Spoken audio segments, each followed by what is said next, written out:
Kw'isoko.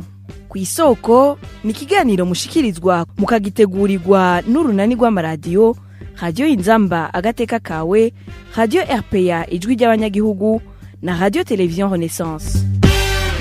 Haraheze imyaka ibiri ifumbire ihingurwa n'uruganda Fomi itanguye gukoreshwa n'abanyagihugu mu Burundi. Mu kiganiro kw'isoko cyo kuri uwa kabiri gitugutu mu 2021 twashimye kubaza abarimyi bo mu mihingo itandukanye y'igihugu kugira ngo barimbure umwimbu baronse inyuma yo gukoresha iyo fumbire mu ndimo zabo. Muri kumwe na Emile Nibasumba, ndabahaye ikaze. Mu kiganiro twabashikirije ku igenekerezo rya 8 Myandagaro mu mwaka uheze w'2020 abarimyi baridoze cyane ku mwimbu wagabanutse inyuma yo gukoresha ifumbire ikozwe n'uruganda Fomi. Ico gihe hari haheze umwaka wose batanguye gukoresha iyo fumbire ihingurwa mu gihugu. Uno munsi inyuma y'imyaka ibiri twasubiye kubaza bamwe mu banyagihugu ingene vyifashe. Abo barimyi bavuganye na bagenzi bacu bo muri Radio Inzamba na Television Renaissance nabo mu ntara za Mwaro na Kayanza. Uravye ubunyi iyo ryangire ya Fomi iratanga umwimbu kurusha ya kera. Sinzi ko ari kubera yuko ngira ngo jewe nkoresha ija yaramenyeye yangeri, ariko paraporo y'ico y'ibiraya nahora ndonka kera nivyo ndonka ubunyi nkoresheje Fomi. Fomi nitanga umwimbu munini.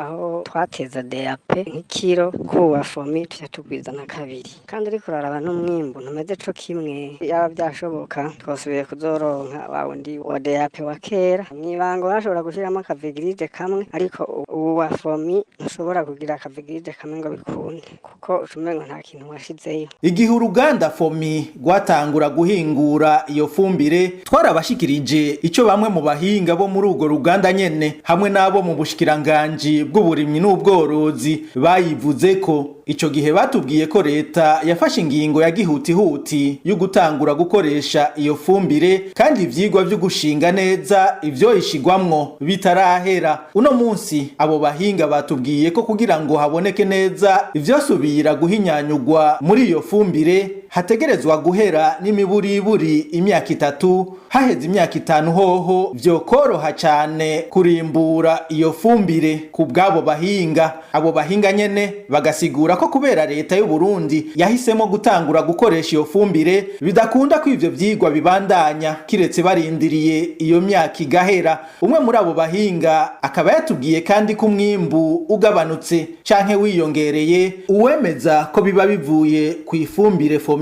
aba ariko arabesha, kuko hasabwa ivyigwa vyinshi kubera ko atari n'ifumbire yonyene ituma umwimbu wongerekana canke ugabanuka. Mu kiganiro kizokurikira tuzobabwira ibijanye n'ivyigwa mpuzamakungu vyakozwe ku ikoreshwa ry'ifumbire mu Burundi. Ikiganiro kw'isoko kikaba kigarukiye ngaha. Mwari kumwe na Emile Nibasumba, naho ubutaha. Cari ikiganiro kw'isoko.